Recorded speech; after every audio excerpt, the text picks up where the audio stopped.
Hey, what's going on? It's your boy BT. I came here to talk some boxing with thousands of True School Sports subscribers. Now, we are live here on True School Sports. We are live. This is the live, not fight reaction. The live fight reaction will be tomorrow here on True School Sports. So if you're going to be in the neighborhood, in the YouTube neighborhood, so to speak, make sure you tune in tomorrow for the massive, I don't want to say massive fight, but the big fight of the weekend, Wilder versus Breazeale. We are just moments away from the weigh-in beginning, from the weigh-in commencing. The weigh-in will begin at approximately 1:30 Eastern Standard Time here in the States. And right now, as I speak, it is 1:28 Eastern Standard Time here in the States. So we got time to talk, and we're going to talk while we have time. As always, it's your boy BT. Make sure you guys do yourself a damn favor. Please subscribe if you haven't already. Hit that like button, smash that like button so we can get more people in here. And yeah, let me just get set up here real quickly. Share this on Facebook so people know that I'm live. Let's see. I'm not sure how long we're gonna be live today. Might go live for about an hour and a half today. Why not? But yeah, leave your comments down below. Let me know what city, what state, what continent you're watching from. Give me your thoughts on tomorrow's fight. Does Dominic Breazeale have a chance to win? I'd love to hear from you guys about that. But let's see. Go on Facebook. It's an interesting fight, though. I like this one. I'll get to it in a minute.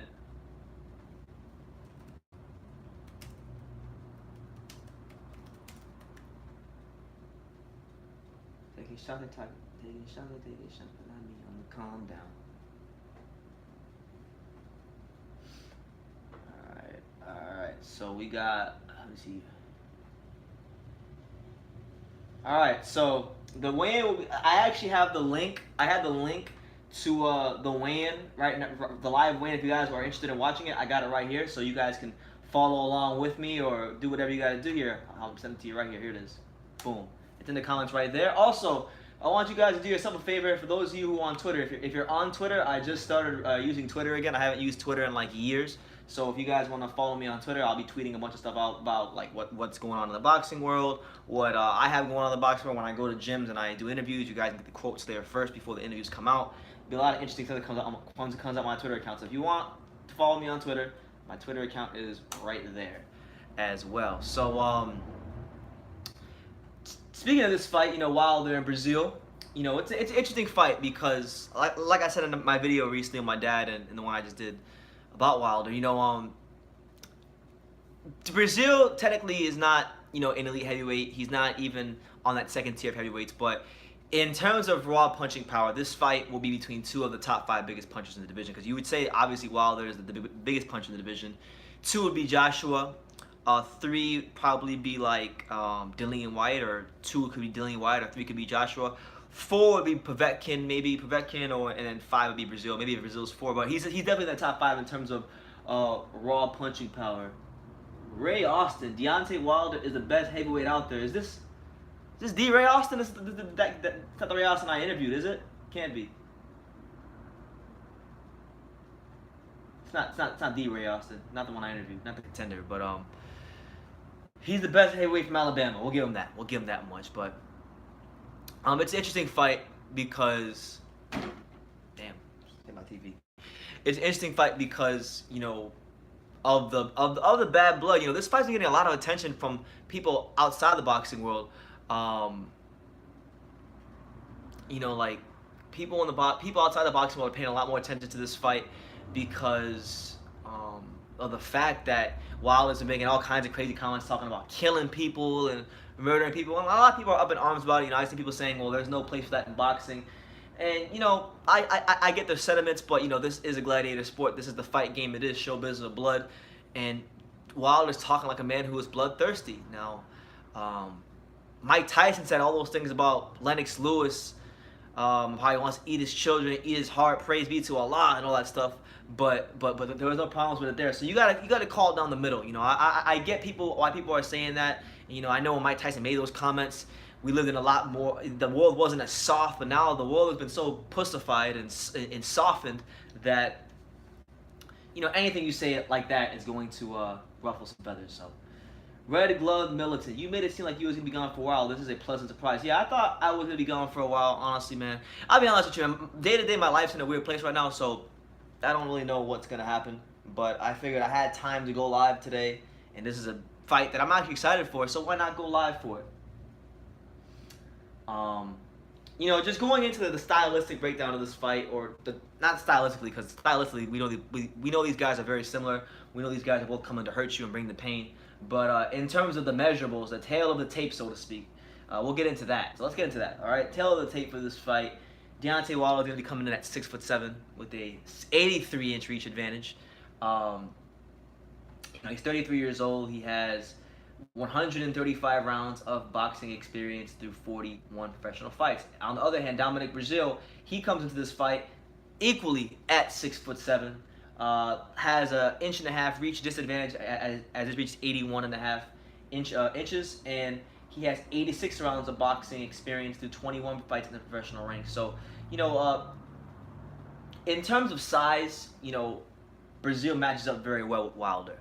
It's just a matter of, you know, can he somehow overcome the quickness disparity? Because there will be a disparity in quickness. You know, there will be no doubt about it that Deontay Wilder will be getting off the majority of his shots first. He will be, you know, able to pretty much dictate the pace in which the fight is fought because he is the faster fighter. Breazeale is going to have to use a lot of feints. He'll have to move his head, which is something he doesn't like to do, and he'll have to overcome the fact that he's very slow reflexed, and that could be his ultimate undoing in this fight. So yeah, that's just that's just my take on the matter. But I actually have the stream in front of me. I'm put the volume. I actually have the stream. Hold on, I gotta mute my stream. I'm put the volume. So I just muted my stream, but we're gonna play the audio in the background so you guys can hear. And yeah, Jimmy Lennon Jr. Take it away, Mr. Jimmy Lennon Jr. Go. The LDBC is like going crazy right now in the comments. If you guys aren't there right now in the Showtime stream, go look at how many people are typing in LDBC right now. It's crazy. New York by way of the Why the hell is this lagging on? The Dominican Republic, the battle-tested veteran of 33 professional. I don't like this. Why is it lagging on me? Why lagging on me?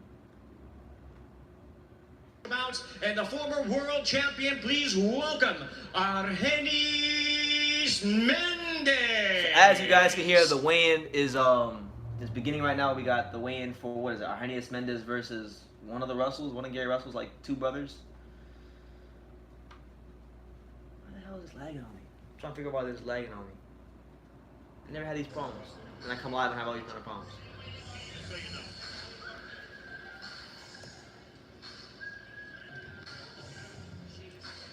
All right, thank you, Rod. Rod Rook Davies, what's up, champ? Who do you think is the best heavyweight in the world? I think Tyson Fury is the best heavyweight in the world. I echo the words of Emmanuel Stewart. Emmanuel Stewart said before he died that he believes Tyson Fury will go on to be one of the dominant champions in boxing along the lines of Lennox Lewis or Vladimir Klitschko. And I echo those things. I think, yeah, he's a stylistic matchup nightmare for anybody in the division. Wilder, Joshua White, all of them. And I stand by it. But right now we got Argenis Mendez. He's weighing in right now. I think he's fighting Juan Heraldez or one of the Russells. Most people think AJ's number one, and fair play to him. You know, AJ's earned the right to be called number one if people want to call him that. He has an exceptional body of work for somebody who's been only pro for 5 or 6 years. He's unified titles. He's had big fights. He sold out stadiums. He's doing big things. Yeah, Juan Heraldez. Yeah, so Juan Heraldez versus Argenis Mendez are weighing in right now. This is actually, I'll be honest with you guys, this fight is getting overlooked because people are just focused on the main event. But this fight right here is going to be a good one because Heraldez is a very solid 140-pound prospect, good fighter. He just scored a big win on the Granados Danny Garcia undercard against Eddie Ramirez, which Eddie Ramirez is a solid fighter. And now he's fighting a guy in Mendez who is a step up, who is a former world champion. And if you guys aren't familiar with Juan Heraldez, I'm telling you right now, this is the fight to keep your eye on during the undercard, if there is, if there was one. So that's what it is. But right now he's taking out his earrings, and he's just And he's ready to step onto the scale at this time. Little And he's stepping onto the scale. Let's see. Ooh. My TV in the shot. 140 and a half pounds, 140 and a half pounds 140 and a half. for Heraldes. We're going to bring our fighters together, square off, photo opportunity, and then we'll move on to our next weigh-in for the world title. Let's go, champ. It's possible. Good hedge bet. Dominic Breazeale will win. Unanimous decision hedged with Wilder via KO. Yeah, I mean, I put some money on that. Honestly, I'm not a betting man, but the bookies are saying that Pacquiao is going to be an underdog when he fights Keith Thurman. I'm gonna bet a lot of money on that fight. I'm gonna bet a lot of money on that fight. I think Pacquiao get it done. Where are they at? Where's this weigh-in at? It looks like it's at Long Island University, because I remember I went there one time. It looks exactly like Long Island University. So yeah, it's your boy BT. We are live here on True School Sports for the Deontay Wilder, Dominic Breazeale official weigh-in.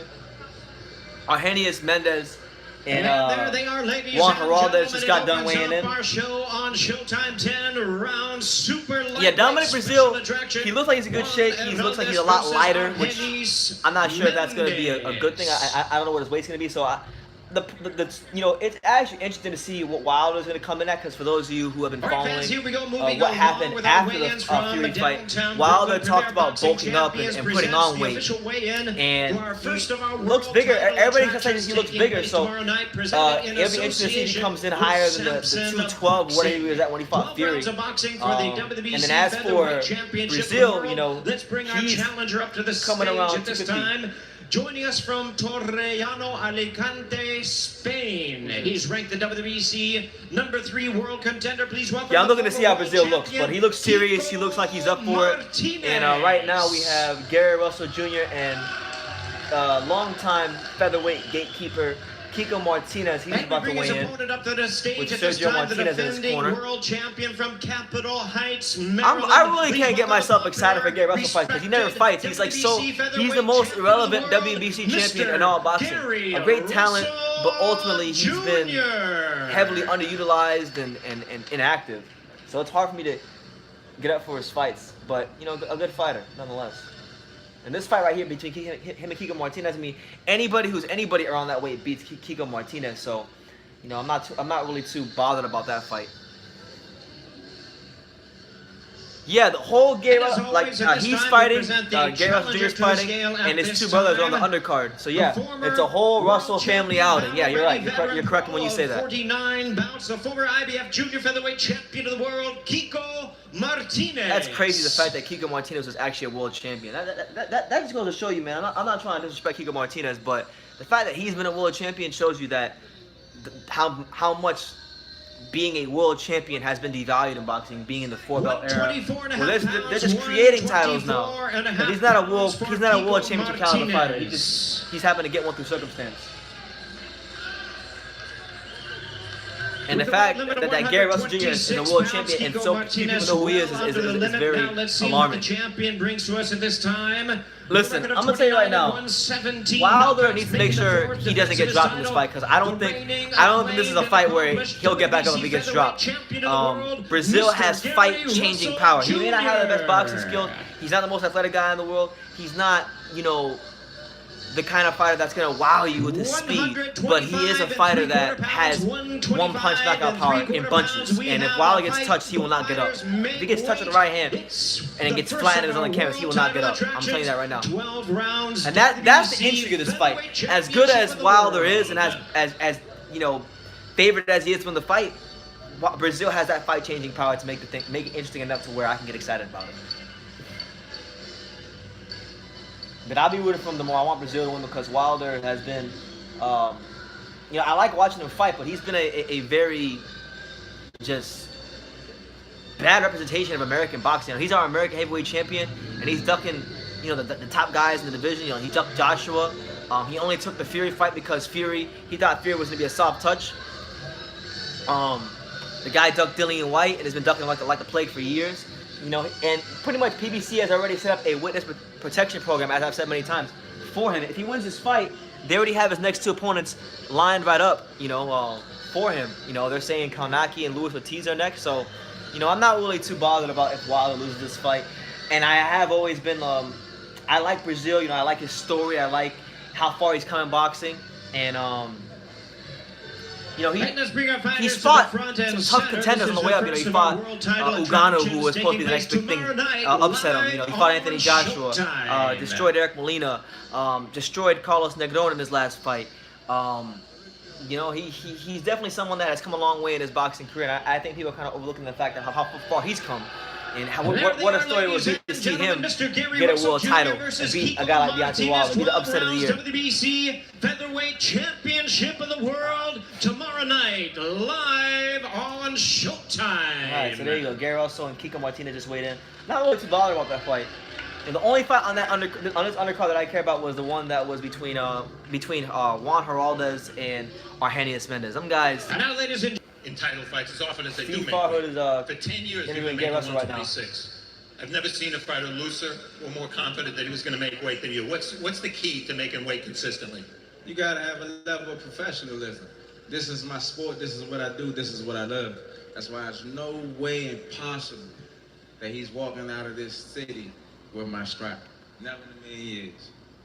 Kiko Martinez. You're not fighting nobody. You fight Kiko Martinez, champ. He's also, we know what to expect from him. He's predictable. How do you approach him?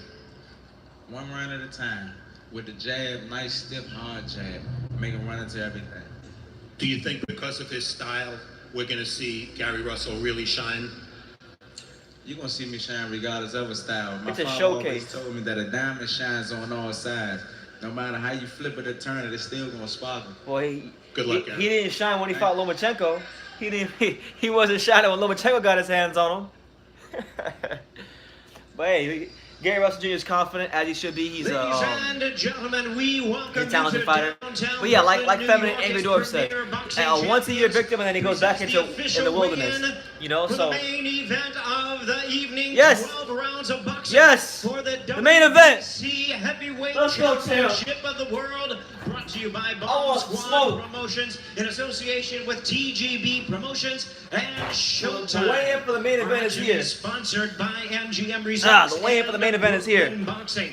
Let's see what we got to say. Here we go. Let's bring our fighters to the stage for our featured attraction. First, There we go. present the Here comes trouble. challenger. Hailing from Let's go, champ. California, he'll be making his second attempt at a world title. Please welcome the respected WBC number 4 ranked heavyweight world contender. Please welcome Dominic. Is that what he's at?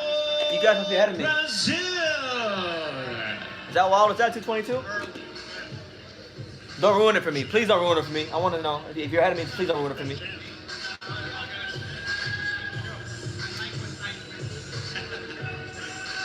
Oh, okay, it's a guess. I'm going to say, that's a good guess, 222. I'll say 225. So Breazeale, Dominic Breazeale just made his way to the stage. Defending champion from Tuscaloosa, Alabama. He'll be making the 9th consecutive defense of his title. Here is America's only heavyweight world champion, the hard-hitting, the undefeated WBC heavyweight champion of the world, known as the Bronze Bomber, to this day, Deontay Wilder. All right.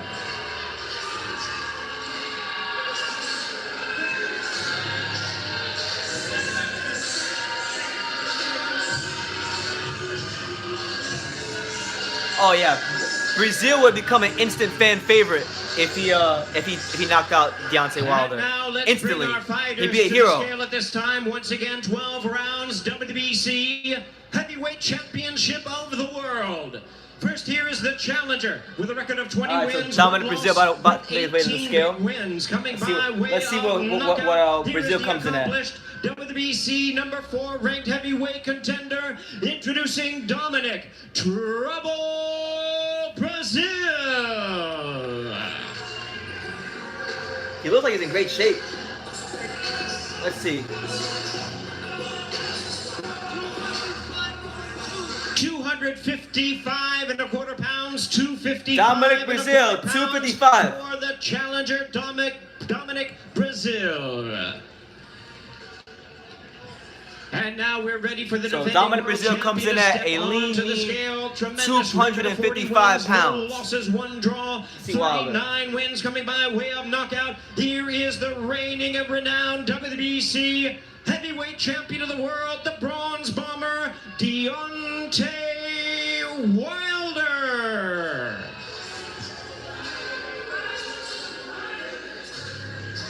He looks bigger. 223.2. So, feminine angry dog, there you go. 223.2 for Deontay Wilder. He is a lot bigger for this fight. That's roughly what we're talking about. 10 pounds of muscle, something like that. So yeah, he looks good. We'll see how the new weight works out for him.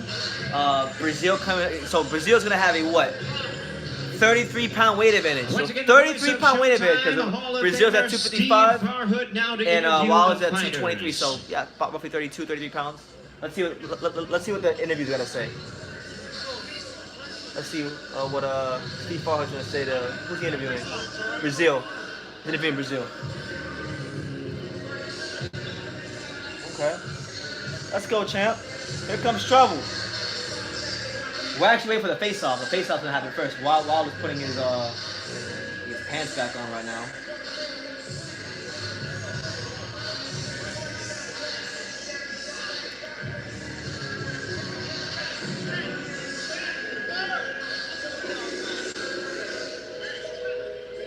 What chat? What are you talking about?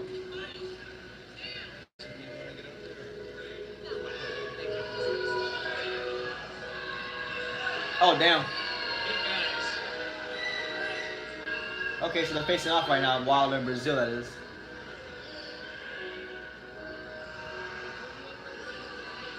Wilder's not saying anything. Breazeale's not saying anything either. They're both really stone cold with their looks. And neither one of them wants to back away or refuse to look away from the other.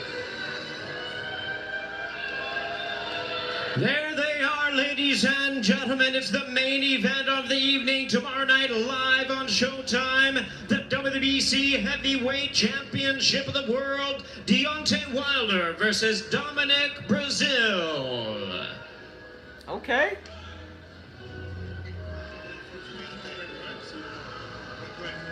Any interviews? Thank you. And now we're ready for Steve Farhood and the interview of the fighters. Take it away, Okay, Steve. so Steve Farhood, Deontay Wilder. There's been no hiding the bad blood, but just now, no words were spoken between the two of you. If your eyes could talk, what were you telling them? My eyes would say there's nothing more need to be said, for tomorrow is Judgment Day. Uh-oh. How will the bad blood affect the fight? Or will it affect the fight? It's not going to affect it at all. It only intensifies it. You know, when we get in the ring, we're both going to see red. And this is what makes great fight, you know. Our words that we speak, our action that we're going to display in the ring, this is what makes great fights. Don't y'all want great fights? We want a Joshua 223, fight. that's 11 pounds more than last time you weighed. Was that a strategy, or is just that the way your body reacted to training? You know, at this point in time in my career, I want to show everything, you know. I'm going to look the part and be the part as I always do, you know. So I'm just happy to be a part of the heavyweight division. It's so exciting right now. It's on fire right now, and I can't wait for Saturday night. Is this going to be a shootout? Oh man, this is going to be a blowout. Damn. All right, you know what I ask for you every time we do this? One bomb squad. Bomb squad! Good luck. To this day, oh God, to this day. All right, so now we're talking to Dominic Breazeale. Let's see what Breazeale Dominic, has to good to say. see you. Because he's I'll got a lot to ask say you this the same week. question I asked him. Nothing was spoken verbally when you two stared each other out. What were your eyes saying? I was just looking deep into his soul. Nothing needs to be said. He's been saying all he can, running his mouth. He's probably out a lot of words at this point.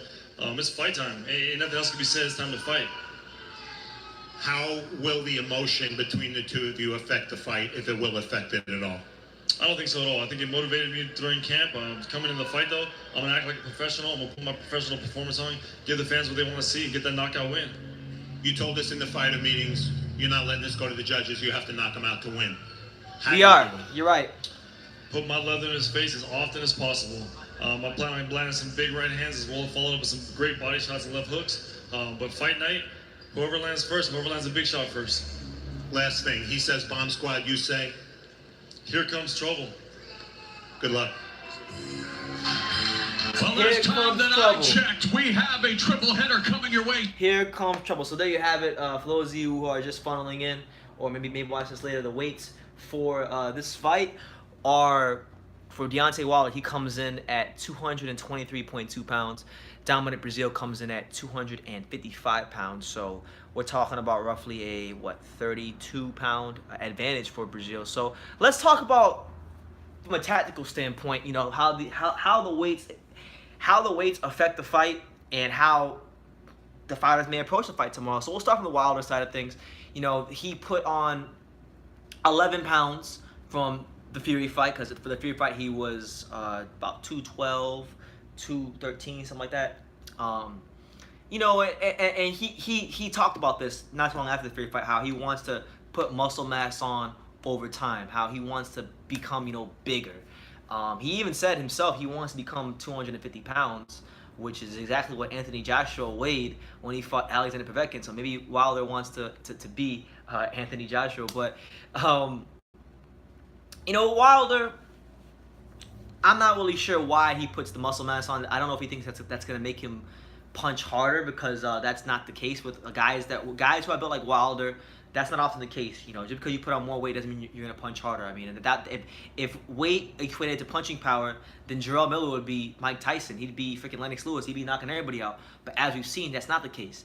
It's about your mechanics. It's about your punch placement. It's how you get the leverage on your shots and on your punches. And Wilder is built like he's built like a heavyweight Tommy Hearns. His body structure, his bone structure, the way he's built, he's a long, lanky, wiry, strong guy.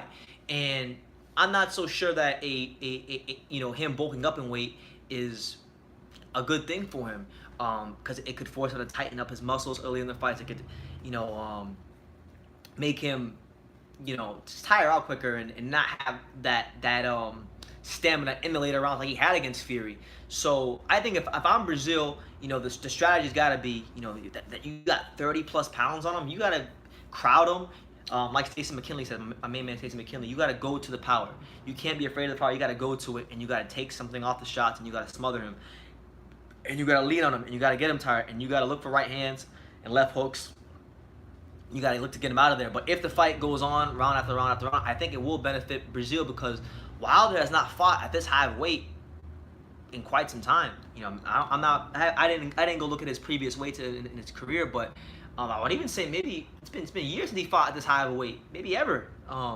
So the longer this fight goes, the better it would be for Breazeale, because then he can ask some serious questions of Wilder, you know, as far as like his weight. Because if Wilder does start to fatigue, and let's say he begins to tighten up, he's gonna think to himself, you know, well, I shouldn't have did this, you know, and doubt could set in, you know, that could be a big thing for Wilder. So for Breazeale, it's about smothering him, it's about leaning on him, tying him up, you know, clinching him, making the fight as ugly and as dirty as possible, especially in those first 2 to 3 rounds, because I think, you know, regardless of what Wilder says, he's gonna look to make a statement. You know, he's wrote a lot of checks that his ass must cash this week against Breazeale. He's gotten a lot of attention outside the boxing world. You know, a lot of people who don't normally follow boxing are following boxing and talking about this fight with Wilder and Breazeale because of his comments about wanting to literally kill and murder, and had that on his record against Breazeale. So now he has to make sure, and he has to deliver on that promise. Any failure to do so, whether he goes 12 or gets knocked out, will be a massive failure, and he will be criticized to no end. So Wilder has a lot of pressure on him. As for Breazeale, there's not really any pressure on him. People really aren't picking him to win this fight. People are writing him off. They're slating him. They're slagging him off. They're looking at him as a third-tier heavyweight that really has no more than a puncher's chance. Which, to be fair, is true, because I don't think he's gonna even outbox Wilder. I don't think he has the quickness to do it. But you know, he seems very motivated. He seems very fired up, and you know, I think I can speak for a lot of the boxing fans out there when I'll say it like this: I'm in Breazeale's corner. I want him to win. I don't like how Wilder handled the Joshua situation. I think he ducked Joshua. It was clear as day. He turned down a $100 million offer that would have gotten a fight for the undisputed championship of the world and got him a career high payday, and it would have put him in the driver's seat of boxing. And he could have, really done some great things for his career and really changed the whole perception of him and his career with those wins. But he chose to bypass that. Now he's fighting his mandatory, fulfilling his mandatory obligations. If he beats Breazeale and does what most people expect him to do, then they already have the next two opponents lined up for him, which are Luis Ortiz in a rematch and Adam Kaunaki, which, those aren't bad fights. They're exciting fights, but they're not the fights that the fans want to see. And I've said it before, and I'll say it again. Al Heyman, what Al Heyman, Shelley Finkel, PBC, and all parties involved on that side have done effectively for Wilder is set up a witness protection program for boxing to not fight Anthony Joshua, but then still posture him as posturing. But the thing with Joshua is Joshua's posturing, but he's posturing with the best body of work in the shortest amount of time. So his posturing doesn't look like it's posturing. But he's made every effort in the world to fight these guys, and they just don't want no smoke with him. So I'm looking forward to it, man. Like someone said earlier, in the heavyweight division, we're overdue. We're long overdue for an upset victory, for an upset of epic proportions. And I think of the big three that are fighting, when we talk about Wilder, we talk about Joshua, we talk about Fury, I actually think this will be the most competitive fight. I think Breazeale is the most live underdog in any one of the fights, more than Ruiz, definitely more than Tom Schwartz. So it's a fight that I'm very excited for, and it's gonna be a special day tomorrow, because tomorrow will be my father's birthday as well. So an early birthday goes out to my pops. Looking very forward to spending my first birthday with him. I haven't spent a birthday with my dad in I'm gonna say 3 years. So it'll be a special day for me. About 3 years. It's been 3 years since I spent that birthday with my dad, since 2016. So I'm really excited about that. I'm really just over the moon about that. And hopefully Breazeale can go in there and do his part and show the world that, hey, I'm more than what you think I am. And on this night, he can go from being looked at as a tough contender, a third-tier heavyweight, to a guy that deserves to be looked at as a very, very fantastic fighter. So just overall, good stuff today. Nothing too crazy at the weigh-ins between Wilder and Dominic Breazeale. There was no crazy antics. There was none of that. They were just very stoic and very just focused when they did the face-off. So should be a good fight. Showtime Championship Boxing. Deontay Wilder versus Dominic Breazeale. A big fight for the heavyweight division. It's the first domino that will fall in this 1 month span of the big three of heavyweight fighting. The big three being Joshua, Fury, and Wilder. Obviously we have Wilder fighting on tomorrow. We have Joshua fighting in 2 weeks at Madison Square Garden as he makes his American debut, and what figures to be one of the biggest heavyweight boxing events this country has seen in quite some time. And then Tyson Fury makes his Las Vegas debut for ESPN on June the 15th. So going to be a very, very exciting time here on True School Sports. You guys in the comments, let me know what city, what state, what continent you're streaming from right now. Let me know what your overall take is on this fight. How much of a chance are you giving Breazeale? Are there some things stylistically that maybe outside of his power that you think could give Wilder some problems? Breazeale is a slow guy, but one thing he does well that I've noticed in fight, I'll tell you what he does well and he doesn't do well. What he does well is he actually feints pretty good. He feints pretty good.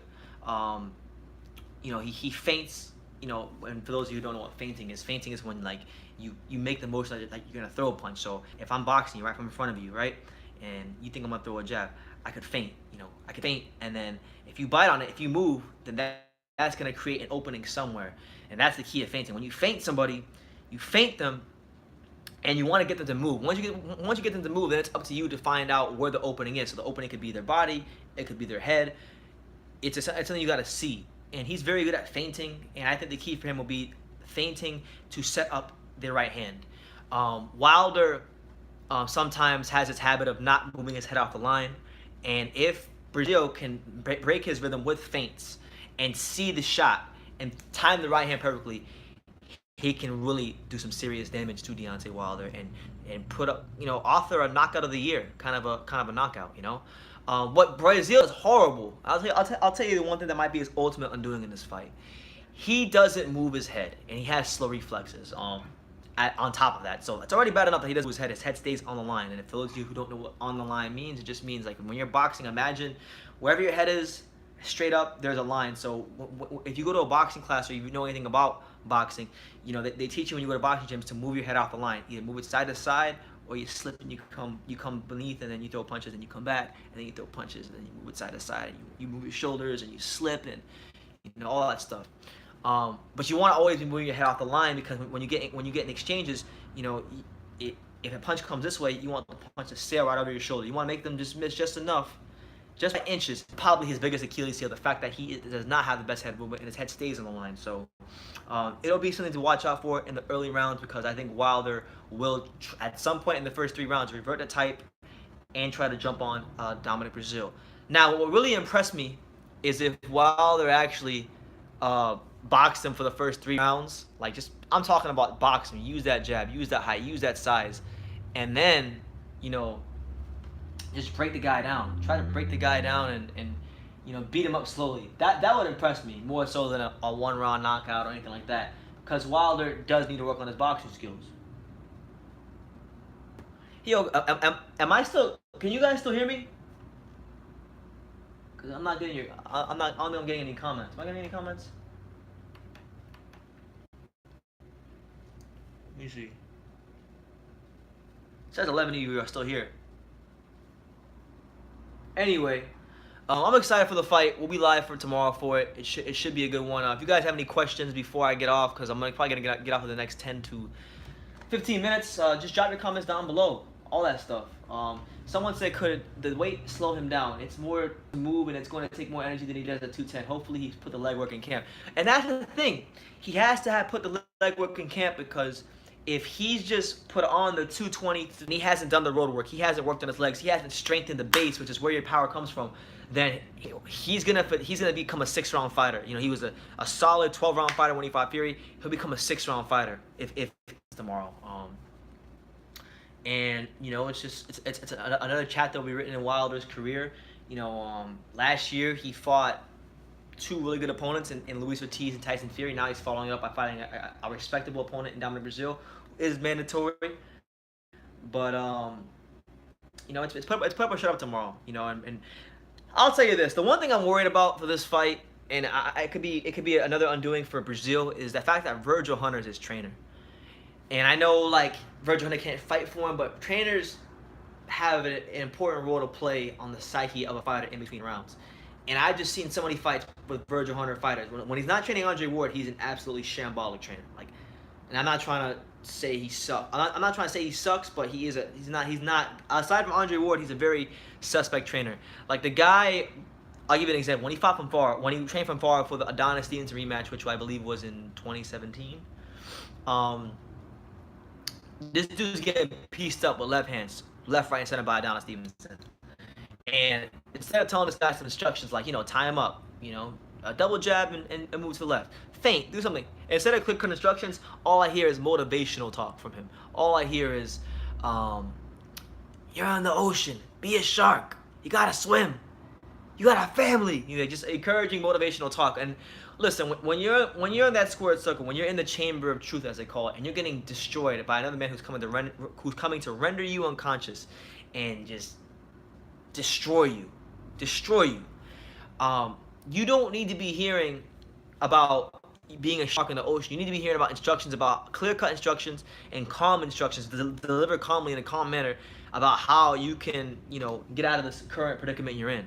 That's why I have a lot of respect for Julian Williams' trainer and his coach, Stephen Edwards, because if you looked at that fight, from round 1 to round 12, Stephen Edwards was delivering Julian Williams very clear, very concise instructions.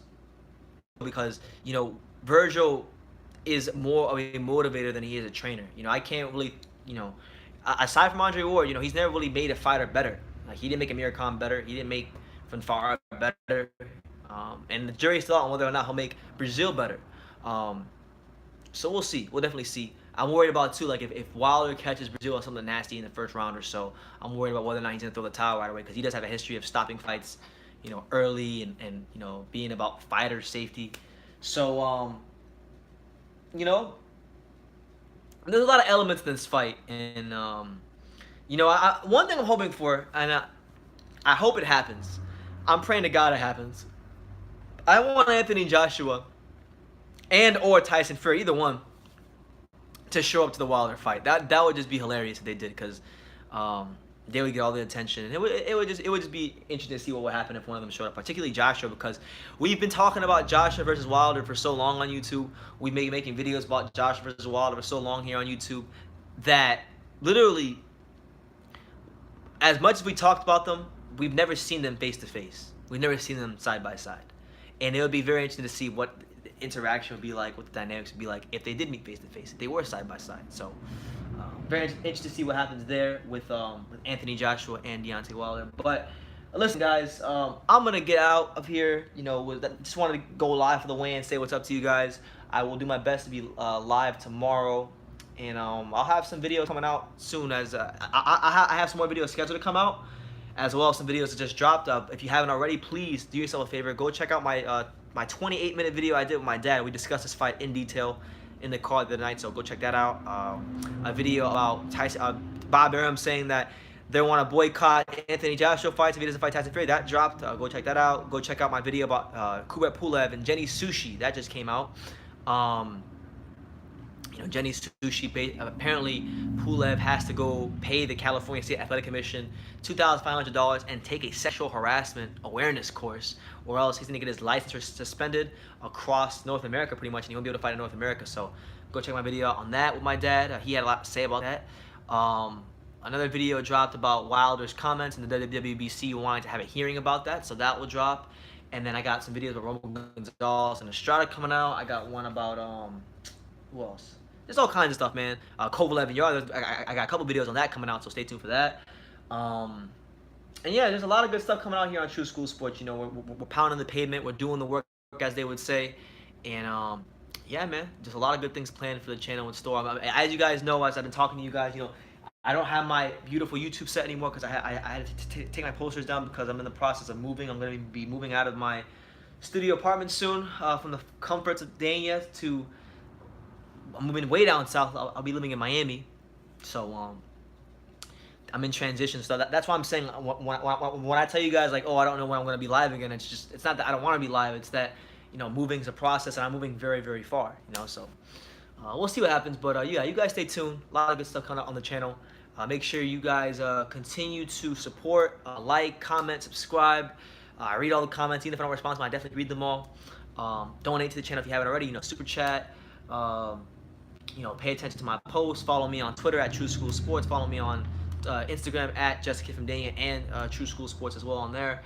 And overall, yeah, just we'll be live tomorrow. My pops, Alex, should be here as well, and it should be just a fun time, a fun night of boxing. So yeah, like I say in every single video, you can love me or you can hate me, but I'm just a kid from Dania. So until next time.